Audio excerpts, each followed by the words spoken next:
जय हिंद। My name is Anuj Kumar and welcome to study to peak. आज के टाइम पर चाइना वर्ल्ड की सेकेंड लार्जेस्ट इकोनॉमी है और उसके पीछे चाइना ने बहुत ज्यादा काम किया है। आपको पता होगा चाइना का इन्फ्लुएंस आज के टाइम पर पूरे वर्ल्ड पे देखने के लिए मिलता है। पूरे वर्ल्ड में चाइना ट्रेड करता रहता है, इंपोर्ट करता है, एक्सपोर्ट करता है, पर उसके पीछे चाइना का एक मोटिव होता है। अल्टीमेटली चाइना इन्वेस्ट करता है इन कंट्रीज में, इन कंट्रीज को प्रोवाइड करता है फाइनेंशियल सपोर्ट, लोन प्रोवाइड करता है, और बाद में जब इन कंट्रीज से लोन पे नहीं किया जाता तो अपने डिफरेंट प्रोजेक्ट्स इस कंट्री में जबरदस्ती लाता है। इसके बारे में आप सब जानते होंगे, बट आपको बता दूं रिसेंटली एक स्टेटमेंट निकल के आई है। चाइना ये कह रहा है कि हम जॉइंटली एंश्योर करना चाहते हैं सिक्योरिटी एशिया में।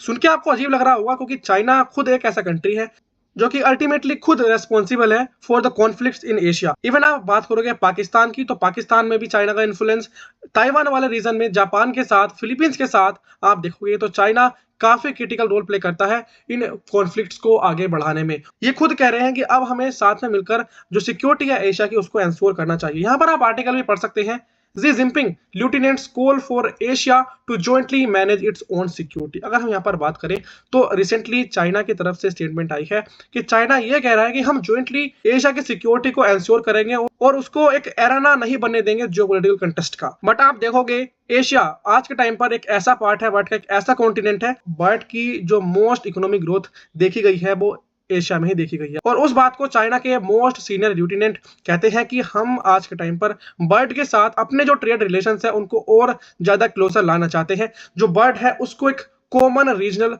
मार्केट बनाना चाहते हैं ताकि अल्टीमेटली सब कंट्रीज का फायदा हो और सब कंट्रीज आपस में कनेक्टेड फील करे। बट आप देखोगे चाइना केवल सिक्योरिटी और ट्रेड की बात नहीं करता, बट बात कर रहा है पीस को मेंटेन करने की। और जब पीस को मेंटेन करने की बात करता है तो सबका दिमाग खटक जाता है क्योंकि चाइना खुद एक ऐसा कंट्री है जो ताइवान के साथ आप देखोगे, जापान के साथ, इवन साउथ कोरिया के साथ भी आप देखोगे तो चाइना के अल्टीमेटली डायरेक्ट और इनडायरेक्ट कॉन्फ्लिक्ट चलते रहते हैं। और चाइना का यह कहना है कि यूएसए एक ऐसा कंट्री है जिसकी हेगोमनी इस रीजन में बनी हुई है और अल्टीमेटली यही एक कारण है जिसकी वजह से चाइना के जो कॉन्फ्लिक्ट्स हैं इस रीजन में देखने के लिए मिलते हैं। ये साउथ चाइना सी वाला रीजन कंप्लीटली आप यहाँ पर देखोगे ताइवान के साथ, ऊपर ईस्ट चाइना सी में इधर फिलीपींस के साथ, और इधर पाकिस्तान को भी काफी सपोर्ट करता है चाइना, और उसी की वजह से कॉन्फ्लिक्ट्स धीरे धीरे इंक्रीज भी करते रहते हैं। बट चाइना के साथ साथ यूएसए भी इस चीज में काफी क्रिटिकल रोल प्ले करता है, ऐसा मैं नहीं, एनालिस्ट्स भी कहते हैं। जहां पर आप देखोगे तो 2022 में चाइना ने एक ग्लोबल सिक्योरिटी इनिशिएटिव लाया था जिसके तहत वे कह रहे थे कि हम पूरे ग्लोब की सिक्योरिटी को एंश्योर करेंगे इन डिफेंस और मिलिट्री। इकोनॉमी की बात नहीं चल रही है,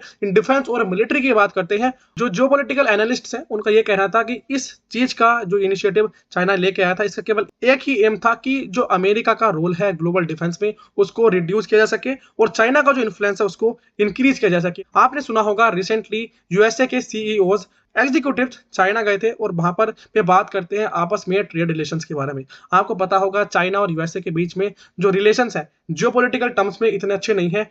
मिलिट्रीली भी आप देखोगे तो दोनों कंट्रीज के बीच में कोऑपरेशन नहीं है, बट आप ट्रेड में देखोगे तो दोनों कंट्रीज काफी अच्छा कर रहे हैं और उसी के लिए ये सीईओज चाइना में आए थे और वहां पर जो ट्रेड रिलेशंस है उनको और ज्यादा इंप्रूव करने की बात करते हैं। स्टिल जो यूएसए है वो चाइना को कहता है कि चाइना एक ऐसा कंट्री है जो इंडो पैसिफिक रीजन में सबसे बड़ा कारण है स्टेबिलिटी के ना होने का। चाइना कंटिन्यूअसली ड्रिल्स करता रहता है ताइवान के आसपास, और आपने सुना होगा चाइना आर्टिफिशियल आइलैंड्स को डेवलप करता है ताकि जो उसका एक्सक्लूसिव इकोनॉमिक जोन है उसको और ज्यादा बढ़ा सके। और ये तो बात हो गई आर्टिफिशियल आइलैंड्स को डेवलप करने की, बट उनको भी चाइना मिलिटराइज करता है जिसकी वजह से आपने सुना होगा फिलीपींस के और चाइना के बीच में कॉन्फ्लिक्ट चलते रहते हैं। जो फिलीपींस की शिप होती है उनको चाइना की नेवल शिप्स घेर लेती हैं और कहती हैं कि वापस चले जाओ, उनको धमकी देते हैं वापस जाने की, अदरवाइज उनको भी अटैक कर देंगे। ऐसा ही नहीं है कि चाइना ही एक मेजर पार्ट है जो सबसे ज्यादा कॉन्फ्लिक्ट क्रिएट करता है एशिया में, बट यूएसए की भी आप बात करोगे तो यूएसए भी काफी क्रिटिकल रोल प्ले करता है। ये मैं नहीं कह रहा हूं, ये आप देखोगे तो हर एक न्यूज आर्टिकल में ध्यान से पढ़ोगे तो आपको देखने के लिए मिलेगा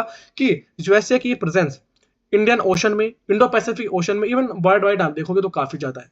वर्ल्ड वॉर 2 के बाद यूएसए की जो प्रेजेंस है वो धीरे धीरे इंक्रीज हुई और अब तक आप देखोगे तो यूएसए ने पूरे वर्ल्ड में अपना दबदबा बना रखा है। और उसी की वजह से जो आज एशिया में कॉन्फ्लिक्ट्स देखने के लिए मिलते हैं उनमें कहीं ना कहीं यूएसए एक काफी क्रिटिकल रोल प्ले कर रहा है, उसको एक एरेना बना रहा है ऑफ जियोपॉलिटिकल कंटेस्ट। और उसी पर चाइना ये कह रहा है कि हमें साथ में मिलकर जो एशियन कंट्रीज है इस चीज को प्रिवेंट करना होगा, वर्ल्ड को जियोपॉलिटिकल कंटेस्ट का एरेना बनने से रोकना होगा। जहां पर चाइना होता है वहां पर यूएसए पहुंच जाता है उसको काउंटर करने के लिए। ऑस्ट्रेलिया में आपने सुना होगा ओकस डील हुई, जिसके तहत यूएसए ऑस्ट्रेलिया को न्यूक्लियर सबमरीन प्रोवाइड करेगा। क्वाड जैसी ऑर्गेनाइजेशन बनाई गई इसलिए ताकि यूएसए चाइना को काउंटर कर सके in the Indo Pacific region, peace को सिक्योरिटी को मेंटेन किया जा सके। और ये इंडिया के लिए भी काफी इंपॉर्टेंट है, बट स्टिल इसके वजह से एशिया वाला जो रीजन है उसमें कॉन्फ्लिक्ट धीरे धीरे इंक्रीज हो रहे हैं।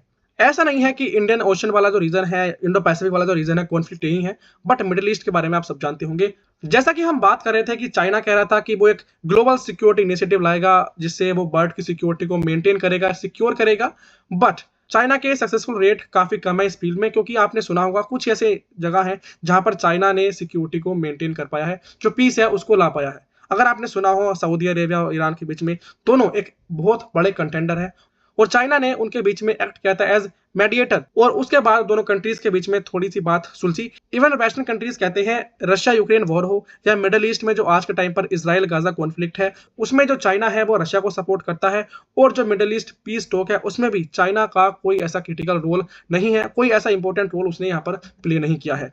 भले ही हम कहें कि चाइना एक ऐसा कंट्री है जो कॉन्फ्लिक्ट रेस्पॉन्सिबल है, बट स्टिल आप देखोगे चाइना ट्रेड के मामले में काफी ज्यादा आगे है।